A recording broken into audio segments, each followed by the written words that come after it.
being that this is called the Attitude Era podcast, what time period do you feel like was the Attitude Era in battle rap? The 90s. Oh, so I thought you were going to wrestling. Yeah. In battle rap, 2000, from 2011 to 14, like from, you know what I mean? When I came home, I feel like when I came home 2011, it was in the midst of madness. Like, you feel me? Only the greats was out here. It wasn't 100 million niggas. It was the best niggas. It was rounds by rounds being thrown out. I was just coming in when like it was rounds going by round on the internet. Like, that's one round. Before. That's like 10. Yeah, so I'm saying, like, I had to catch up to those, but like I seen that, and then coming into like Hollow and Goods, like that whole era, Summer Madness 1 and 2. That's for me. That's it. And what era you feel like we in now? I don't know what era this is, man. This is, I don't know, WWE. Like, I don't know. Without the F, this is just the new shit. Yeah, we definitely been took off the F. Yeah, this is. But are we in like? You feel like it's the current stage of wrestling right now? Is it like up to date now by the era we in? Nah, these niggas ain't good wrestlers. Everybody ain't a good wrestler out here, bro. Like, it's not like this shit kind of like, nah. Like the PG era, I kind of see it as getting more mainstream. Like, it's the Crucible era of wrestling, like, I guess. You think the Crucible is like the PG era of wrestling in that regard? Yeah.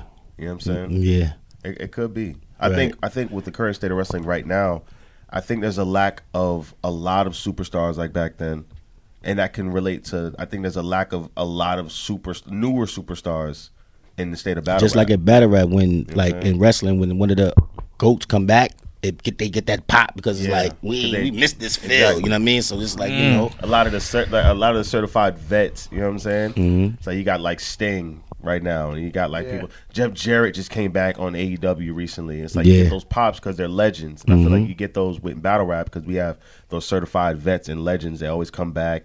You know what I mean? Whether some of Madison know them or something. That's a fact. Yeah, that's a fact. So you guys feel like there are fewer stars coming up in battle rap? Like battle rap needs more stars? I think absolutely. Of course, you gotta keep growing and shit like that. But it's a few that's starting to, like, you know what I mean, step out and like take advantage of, you know what I mean. I seen you know what I'm saying, Summer Madness. You know what I'm saying. You came outside and you was talking shit to me for a long time. Like you know what I mean. But I see you on Summer Madness, so yeah, it's people that's coming out and taking advantage of the opportunities. But yeah, of course we need more. Like, you know what I'm saying, so it can keep growing. If you could compare your career to like what storyline or what wrestler, like how you like not even wrestler, we'll get into that later, but like storyline, like, you know what I mean, you leaving URL, then, you know what I mean, it's a really it's one of the better storylines. She got a good storyline if you look at it. I got one to compare. I'm like Cody Rhodes, man. I'm like Cody. You hit it. I'm like Cody, man, nigga that just went against the system, you know what I'm saying? People ain't believe what I was doing. They didn't understand what I was going with it. But then as it developed, you see AEW come, Midnight Madness, you see me here, now I'm on TV. It's like, you know, but at the same time, I took a chance with, you know, myself, you know what I'm saying? And it paid off for me. How you feel about like that Stumbles battle, right? You said Cody Rhodes. You said, what's the line you said with Cody Rhodes? In the Stumbles battle. A lot of my shit, bro, that I be forgetting. Something I had beef with, something like. Oh yeah, I'm back on the platform that I used to have beef with. I don't remember the setup, bro. You know what I'm saying? But it's crazy because like one thing I feel like people don't really appreciate about you is that like you be throwing them little wrestling gems in a lot of your battles. Like you really tapped in to the full extent of what battle rap bars are. You know what Those are like the people don't understand certain things, certain pockets, certain like shit that you tap into that is gonna work. You know what I'm saying? I don't want to give niggas everything, but I know when I speak on specific things in this shit, it's gonna hit. You know what I'm saying? He mentioned the Stumbles battle, like just to tap into that. What storyline is that? That shit like lived up to the hardcore championship.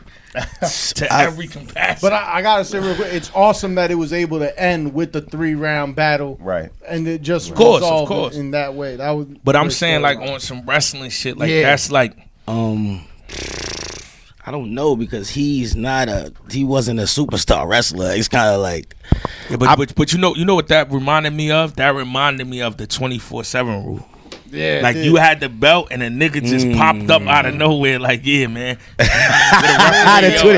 yo, DNA created 24/7 is crazy. You Nigga feel just me? get That popped was on wherever 24/7 and take room, it. bro. Like yeah. I mean, I need that. So I'm trying to think like, and I would want to compare it to like the Mick Foley and Edge match. Cause Mick Foley was getting like, and you said that on my show. You was like, "Yo, I be getting a lot of these niggas over." And at that time, Mick Foley solely came back. When, remember the table was on fire with Edge, and it's like he came back to help Edge. You know what I mean? Get over after the end of Christian and Edge, like as a solo wrestler. Right. So I'll compare it to like a scenario like that.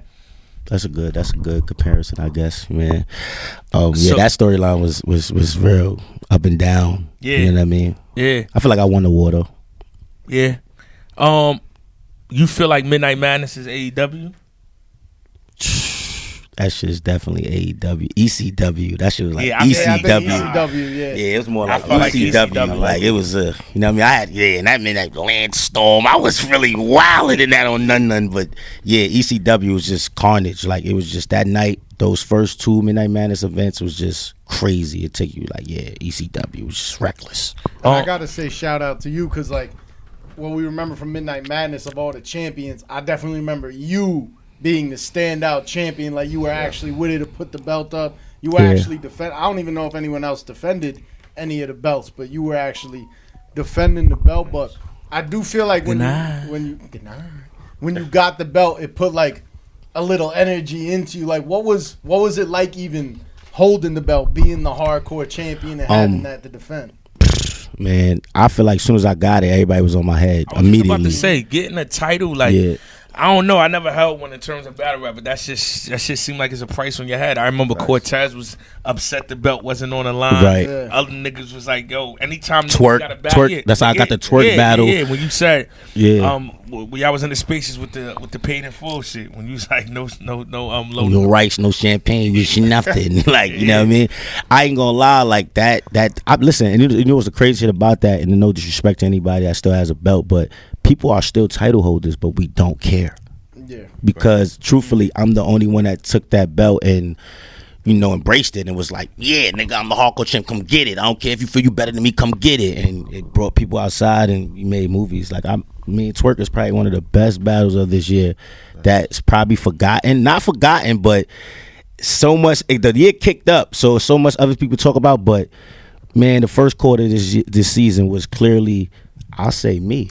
What I believe, like, I feel like a title is only as great as the one holding it. You know what I'm saying? Mm-hmm. You have to bring a level of importance to it, right? So y'all are the first champions, Midnight Madness, of anybody. Like Z said, you were the only one with the belt on the shoulder. Like, I'm outside. What we doing? Like, and it's like a lot of the attention, negative or positive, all brought attention. It brought you to a new space where, like, okay, now you got certain people that you may never have expected to take shots at you or want. You know, I want the belt now. Right. So okay, boom. That can't happen with anybody if they're not selling the match. They're not promoting for the next, you know what I mean, situation. So the crazy thing about the belt, like, it was like a gift and a curse, though. You know what I mean? Because like having it was beautiful. It showed me a lot, but like, look who's the title holder now. Like, Stumbles is the current hardcore belt, but it's been bad for him ever since he had it.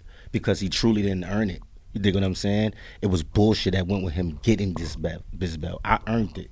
You know what I'm saying? So ever since he had it, he's been losing. You dig what I'm saying? I've been on TV. I've been doing things. I've been living the life in mansions. Good night. Things like that. but that's the like, just it's just like, it was great when I had it, but I just feel like I wish it could have stood where it was at. You know what I mean? The competitive, like, people wanted to come to me. It wasn't about rap. It was other stuff. Like, you see what happened as the belt. It was some violence that happened that shouldn't have happened because of me being a belt, and niggas went to sit in my shoes. That happened, and it just been bad karma for him, but great for me.